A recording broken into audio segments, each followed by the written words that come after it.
એના કેટલા લોકોએ મનુનું નામ સાંભળ્યું છે, મનુ અને સદરૂપા, ઓલમોસ્ટ બહુ બધાએ આ સાંભળેલું છે એના. તો મનુ અને સદરૂપા આ બંને લોકોએ જન્મ લીધો બ્રહ્માજીના વામ ભાગમાંથી.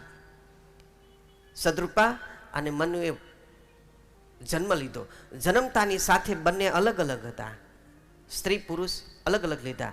આ પૃથ્વી ઉપર શિવ શક્તિનો જન્મ કરાયો, શિવ શક્તિનો એક સાથે જન્મ કરાયો અને કહ્યું કે જ્યાં સુધી અને પ્લસ આ સાતેય માનસ પુત્રો જે જન્મ્યા ને, તો બધાએ શા માટે ના પાડી ખ્યાલ છે કે અમે એકલા જન્મીને અમે શું કરીએ, અમારી માં તો નથી એના, અમે એકલા જન્મીને અમે શું કરીએ, અમારી માં તો નથી, શક્તિ તો નથી, આવું કીધું. તો બ્રહ્માજીએ પોતાની નરોત્તર નાડીથી, બે નાડીથી એક સાથે, એક નાડીથી સદરૂપાનો જન્મ કરાવ્યો અને જમણી નાડીથી મનુની ઉત્પત્તિ કરાવી અને બે જતી સતીનું પ્રાગટ્ય કરાવવામાં આવ્યું. કોનું પ્રાગટ્ય કરાવવામાં આવ્યું?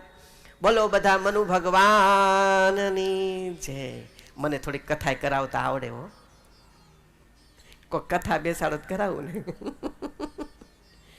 ઓકે, સાજિંદા સરસ મજાના સામે બેઠા હોય, ટુંટું ટુંટું હાલતું હોય એને, પણ મારો વિષય યોગ છે, મારો વિષય અંદરનો છે, બહારનો નથી એને, મારો વિષય અંદરનો છે. ઓકે, તો મનુ ભગવાન અને સદરૂપા જતી અને સતીનું પ્રથમ પ્રાગટ્ય આ પૃથ્વી પર થયું. બધાનું ધ્યાન અહીંયા રહે છે. જતી શક્તિનું આ પૃથ્વી પર પ્રથમ પ્રાગટ્ય થયું, શિવ અને શક્તિનું પ્રથમ આ પૃથ્વી ઉપર પ્રાગટ્ય થયું. અને પરમપિતા બ્રહ્માજીને પ્રાર્થના કરે છે કે હે પરમપિતા બ્રહ્માજી, અમારો આ પૃથ્વી ઉપરનું પ્રયાણનો મતલબ સમજાવો, ઉદ્દેશ શું છે? તો બ્રહ્માજીએ કીધું કે મનુ, સદરૂપા, તમારા સૃષ્ટિ રચવાની છે. હવે તમે એટલું કહો, સાણા લોકો ધ્યાનથી સમજજો.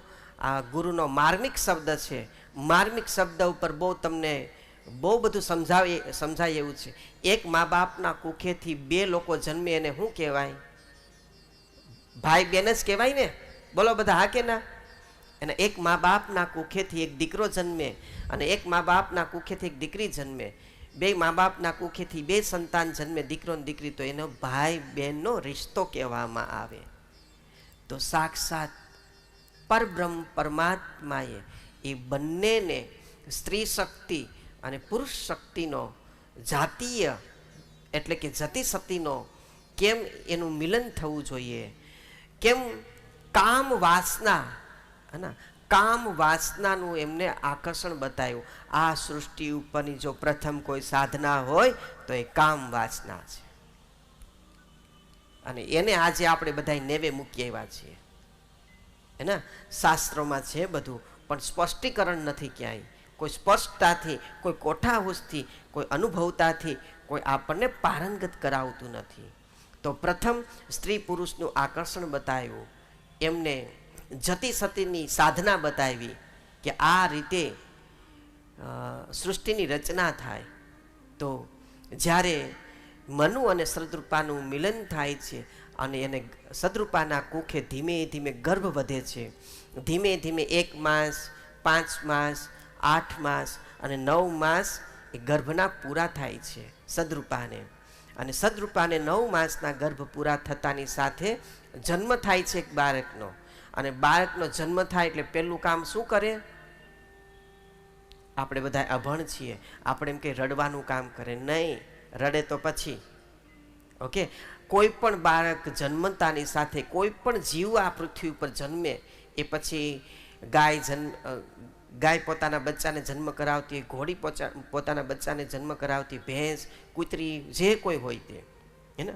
તો જન્મતાની સાથે કોઈ પણ જીવ છે ને એ શ્વાસ લે. એટલે સદરૂપાના કુખે જે બાળકનો જન્મ થયો અને જે જન્મતાની સાથે જે શ્વાસ એ બાળકે લીધો ને, એ બાળકે જે શ્વાસ લીધો ને એ બ્રહ્માજીએ સાંભળ્યો. એટલે આ સાધનાનું નામ પડ્યું બ્રહ્મનાદ સાધના. આજે જે આપણે શીખવા જઈ રહ્યા છીએ, આ સાધનાનું નક્કર નામ પડ્યું બ્રહ્મનાદ સાધના. શા માટે? કે જે બાળકે શ્વાસ લીધો ને એ બાળકે શ્વાસની અંદર ઓમમાંથી વિખૂટો પડેલો, ઓમ નાદમાંથી વિખૂટો પડેલો શબ્દ બ્રહ્મ અજપ્પા જપ સો હમ. પછી એ બાળક જન્મ્યો અને સતત સોહમ, નાનું બાળક જોજો આમ શ્વાસ લેતા,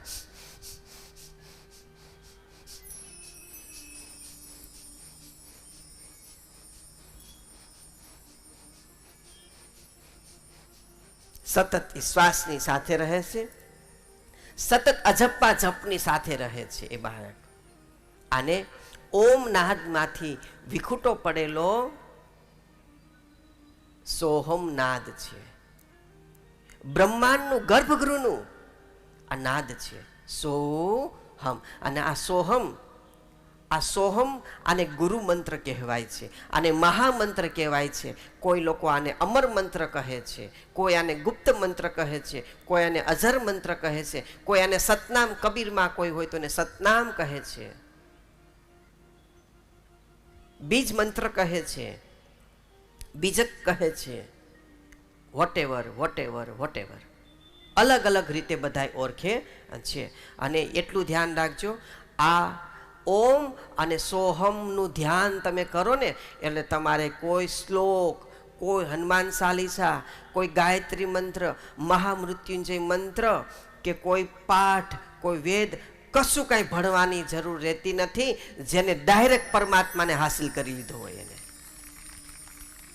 એલા હું તમને એટલી વાત કરું કે મોદી સાહેબ જો તમને હાથમાં આવી જાય, તમારા હાથમાં તમારો મિત્ર બની જાય, તમે પછી ગામના સરપંચને, કોર્પોરેટરને પૂછો કાંઈ? પૂછો કાંઈ? તમે બોલો ને, બધાય ન પૂછો. કારણ કે મેન મથારું જ આપણી પાસે છે. તો આપણે સરપંચ કે કોર્પોરેટરને આપણે શું પૂછીને છે? ઓલો ફાઇનલ એમ કહી દે મોદી સાહેબ આમ કર, પૂરું થઈ ગયું. બધી આખી દુનિયા દોલવા માંડે એની પાસે. તો એવી રીતે સાક્ષાત પરબ્રહ્મ પરમાત્માનું નામ સ્મરણ એટલે અજપ્પા જપ સોહમ.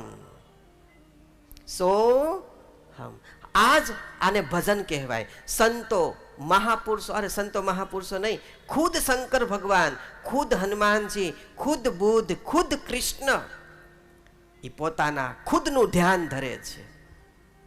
અને આપણે બધા બહારનું ધ્યાન ધરીએ છીએ. બ્રહ્મા, વિષ્ણુ, મહેશ, 10 અવતારો એ ખુદના શ્વાસે જીવા છીએ અને આપણે પારકાના શ્વાસે જિંદગી જીવીએ છીએ. પારકા એટલે કોણ? તો કે ધર્મ. ધર્મ એક જ છે, સત્ય સનાતન ધર્મ. જેમ છે એમ, એ પહેલાય હતું, અત્યારે છે અને હજુ પણ રહેવાનું છે. એને સત્ય સનાતન ધર્મ. જેમ છે એમ વાત કરો, જેમ છે એમ બોલો, વચ્ચે કોઈ આવરણ નહીં. એને સનાતન ધર્મ કહેવાય. અને વચ્ચે જો કોઈ આવરણ તમે મૂકો છો તો એને ધર્મ ન કહેવાય, એને ધર્મના વાડા કહેવામાં આવે, વિભાગ કહેવામાં આવે. એને હિન્દુ ધર્મની અંદર, એક ધર્મની અંદર 20,000 ફાટાઓ છે. જ્યારે બૌદ્ધ ધર્મની અંદર, ક્રિશ્ચન ધર્મની અંદર, અમુક બીજા ધર્મોની અંદર એકને જ એ માને છે અને આપણે બધા અનેકને માનીએ છીએ.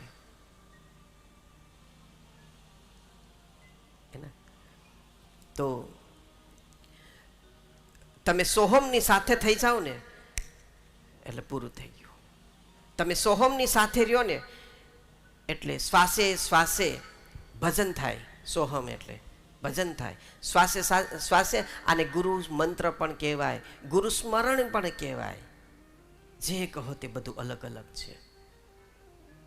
ઓકે, તો શ્વાસે શ્વાસે જો તમારી સાથે આ સોહમ હોય ને, ધાર્યું કામ થાય. હા, પુરુષાર્થ કરવો પડે. હો, એ આપણને પુરુષાર્થ કરવા માટે યોગ્ય જગ્યા પર લઈ જાય છે. એમ કે સોહમ કરો, લાડવા બની જા ગેસ ઉપર, એમને એમ લાડવા ન બને.